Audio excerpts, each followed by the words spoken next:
This is a Cubi 25 and the goal is to fit all the parts inside of the frame. But here's a twist, the frame has a couple of restrictions and they actually restrict quite a lot. You have to fit the parts inside, but these parts will be always on the way. This puzzle was designed by Frederick Boucher and made by Pelican.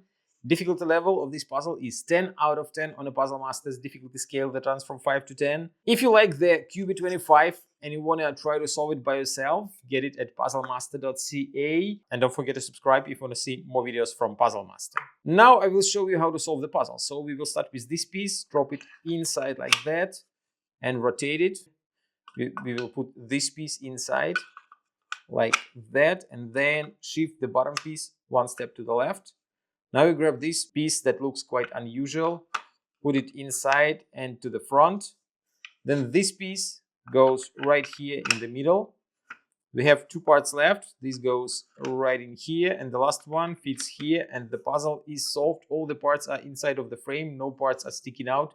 There is a small gap left, but that is the solution of the puzzle. If you like the Cubi 25 from Frederick Boucher and you want to try some other awesome puzzles, go to puzzlemaster.ca.